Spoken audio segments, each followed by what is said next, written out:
Congratulations, you and your spouse just inherited $100,000 from your rich Uncle Louie. My condolences. So you're probably wondering what's the most productive way to grow that money over time. Well, for starters, you should know that there are three basic types of accounts into which you could deposit that $100,000. The first account or bucket is what I call the taxable bucket. This is great because it's generally safe and liquid. The downside is that you get low rates of return, and those low rates of return are taxable. So there's a good chance that your net after-tax growth on that account is going to be next to nothing. The next account you may be tempted to put that money in is the tax-deferred account like an IRA. Let me tell you why I think that's a horrible idea.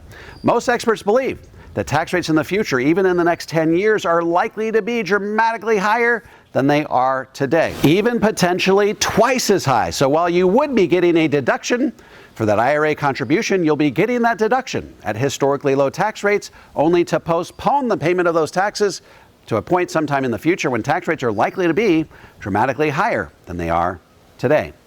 The last bucket you'll have available to you is the tax-free bucket. In this bucket, you don't pay any taxes at all, and distributions don't count against the thresholds which cause Social Security taxation.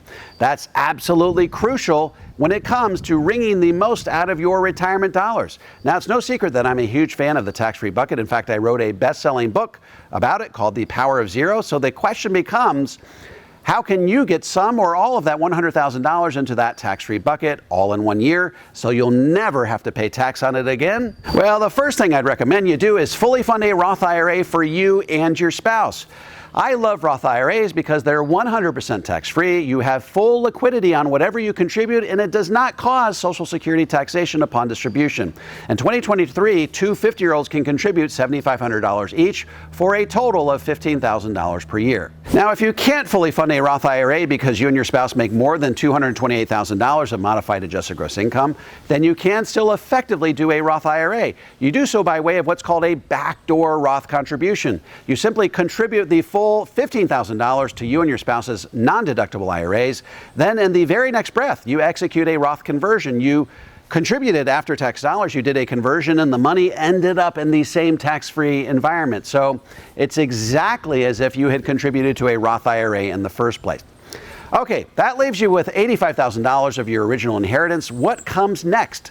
Well, this next step is going to require a bit of outside-the-box thinking. If both you and your spouse have access to traditional government-sponsored retirement plans, you're going to want to fully fund your Roth 401ks. That's $30,000 each for a total of $60,000 per year. Your money goes in and it never gets taxed again. Now, you may be wondering how you could possibly pull this off if Roth 401k contributions are taken out of your paycheck. The inheritance sitting in your savings account right now is not your paycheck. So how do you get the inherited money into your Roth 401k? Here's what I suggest.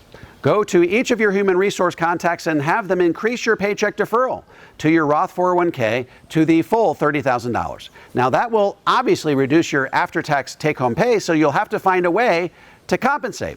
And how are you going to plug that massive hole in your paycheck? Well, remember the money you had accumulated in your savings account from your inheritance?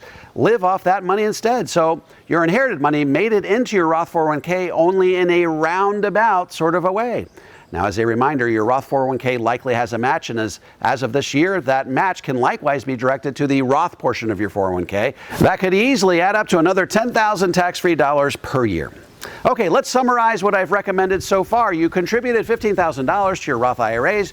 You then both had the full $30,000 deferred from your paychecks over the course of the year and diverted to your Roth 401k. You then plugged that $60,000 hole in your paychecks by living off your inheritance that's been sitting in your savings account. That means that you still have $15,000 left. What should you do with that? If you happen to have any existing money in your 401ks or IRAs, it might be a good time to do a Roth conversion. And when you do that conversion, what are you going to have to pay along the way? Taxes. Use that remaining $15,000 in your savings account to help foot that bill. By paying for those taxes out of your inheritance, you'll be able to get 100% of the converted amount into your tax-free bucket. So once again, a bit of a backdoor way to get that money into your tax-free bucket. In summary, what do you do if you inherit $100,000 and want it to grow over the balance of your life in a tax-free way? First, contribute $15,000 to you and your spouse's Roth IRA. Second, contribute $60,000 to you and your spouse's Roth 401ks. And lastly, use the remaining $15,000 to pay the tax on a Roth conversion. If you want to learn more about tax-free retirement planning, be sure to check out my tax-free toolkit. You can download it for free at taxfreetoolkit.com. If you are a financial professional and want to learn how to become a certified Power of Zero advisor, head on over to powerofzero.com and opt into my free 3-part video series. By the way, if you have any comments or questions, feel free to drop them into the comment section below. I respond to every single one of them personally. And don't forget to click like, subscribe, and the bell so you never miss a video. This is David McKnight. I look forward to seeing you on the next video.